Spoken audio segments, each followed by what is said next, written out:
അങ്ങനെ ഞാനിന്ന് ഡ്യൂട്ടി കഴിഞ്ഞ് ഞാൻ ഇന്ന് മരുന്ന് വാങ്ങാൻ പോണ ആൾക്ക്. അപ്പോൾ അതിന് വേണ്ടി ഇങ്ങനെ ഇറങ്ങിയതാണ്. ആ സമയത്ത് എൻ്റെ സൂപ്പർവൈസർ പറഞ്ഞു, ഇങ്ങനെ ഒരു പെണ്ണ് കരഞ്ഞുകൊണ്ടിരിക്കുന്നുണ്ട്, പ്രസവമായിട്ട് എന്താണെന്ന് അറിയില്ല, ഞാൻ പോട്ടെ പറഞ്ഞു.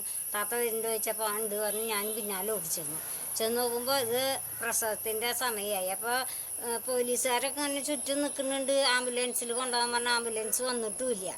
അപ്പോൾ ഞാൻ എന്ത് ചെയ്തു നോക്കിയപ്പോൾ പ്രസവമായി, ഇങ്ങനെ വയറിറങ്ങിക്കൊണ്ടിരിക്കുന്നു. അതിന് പ്രസവമായി. ഞാൻ സൂപ്പർവൈസറോട് പറഞ്ഞു, ഞാൻ എടുക്കട്ടെ മോളെ, രണ്ടാമത്തല്ലേ, അപ്പം ഞാൻ എടുക്കട്ടെ, ആദ്യം എടുത്തിട്ടുള്ളതല്ലേ പറഞ്ഞു. എടുത്തോളാൻ പറഞ്ഞു. ഇനി എന്നും നോക്കണ്ട, പ്രസവം എടുക്കാൻ പറഞ്ഞു. ഞാനങ്ങനെ പ്രസവം എടുത്തു. ആ കുട്ടിയുടെ പൊക്കിളോടി മുറിച്ച് കെട്ടി ആ പെണ്ണിനെ അതേപോലെ അപ്പോൾ ആദ്യം ചെയ്ത പോലെ തന്നെ ഞാൻ ചെയ്ത് അതിനെ ജീപ്പിൽ കയറ്റി വിടുകയുണ്ടായത്. എന്നിട്ട് ഞാൻ എൻ്റെ വീട്ടിലേക്ക് ഡ്രസ്സ് മാറിയിട്ട് ഞാൻ അങ്ങനെ ഇങ്ങോട്ട് പോയി. പോന്നപ്പോഴത്തേന് ഇവിടെ വന്നപ്പോൾ വിളി തുടങ്ങി. ഞാൻ ആദ്യം ഇതൊന്നും ഉണ്ടായിട്ടില്ലല്ലോ. അപ്പോൾ അതേപോലെയല്ലേ, നമുക്കതൊന്നുമല്ല, ഒരു രക്ഷ, ഒരാളെ രക്ഷപ്പെടുത്തുക. അപ്പോൾ 2 ജീവൻ രക്ഷപ്പെടുത്തി, അത്ര മാത്രമേ ഞാൻ ചിന്തിക്കുന്നുള്ളൂ. അല്ലാതെ കണ്ടിട്ട് ഞാൻ വേറെ ഒന്നും ഞാൻ ചിന്തിച്ചിട്ടില്ല. എന്ത് കണ്ടാലും ഞാൻ അവിടെ ചെല്ലും. എന്ത് ട്രാക്കിൽ തന്നെ ഇപ്പോൾ എന്തെങ്കിലും സംഭവം ഉണ്ടായാലും ഞാൻ ഓടിച്ചെല്ലും, നോക്കും, അത് രക്ഷിക്കാൻ പറ്റണമെങ്കിൽ രക്ഷിക്കും. അങ്ങനെയൊക്കെ തന്നെ ഞാൻ ചെയ്യുള്ളൂ. ഞാൻ അങ്ങനത്തെ ഒരു വ്യക്തിയാണ്.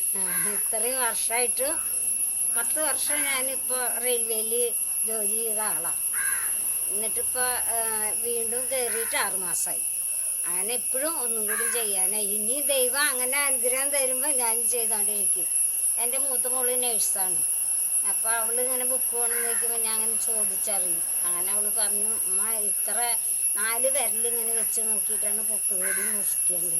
അത് ഞങ്ങൾക്ക് ഇങ്ങനെ കണക്കുണ്ട്, ആ കണക്കിനാണ് അവൾ ലേബർ റൂമിലായിരുന്നു എന്നൊക്കെ അവൾ പറഞ്ഞു തരാറുണ്ട്. അപ്പം അതേ പ്രകാരം നമ്മുടെ ഐഡിയ വെച്ചിട്ട് നമ്മളങ്ങോട്ട് ചെയ്തു. അപ്പോൾ അത് ഡോക്ടർമാർ പറഞ്ഞു കുഴപ്പമില്ല, സൂപ്പറായിട്ടുണ്ട് എന്ന് പറഞ്ഞു. ആദ്യത്തെ പ്രസവം ജില്ലാശുപത്രിയിൽ കൊണ്ടുവന്നപ്പോൾ പറഞ്ഞു, നല്ല അറിവുള്ള ആളാണ്, പഴയ രൂപത്തിലുള്ള കെട്ടാണ് പൊക്കിളോടിയൊക്കെ കെട്ടിയിരുന്നത്, അങ്ങനെ തന്നെ വേണ്ടത് എന്ന് പറഞ്ഞു. അങ്ങനെ അവരൊക്കെ നല്ല കാര്യം പറഞ്ഞു വിട്ടു. അതേപോലെ ഇപ്പോൾ ഇന്നും ഞാൻ ചെയ്തു വിട്ടു. അത്രയും ഞാൻ ചിന്തിച്ചിട്ടുണ്ടായിരുന്നുള്ളൂ. നമുക്ക് എവിടെ നിന്നൊക്കെ സഹായങ്ങൾ വരിക എന്നുള്ളത് പറയാൻ പറ്റില്ലല്ലോ. നമ്മളിപ്പോൾ പെട്ടെന്ന് വീടിനോടുന്നു ആരാ നമ്മളെ സഹായിക്കുക പറയാം. അതേപോലെ ഞാൻ സഹായിക്കുന്നു, അത്രയേ ഉള്ളൂ. അങ്ങനെ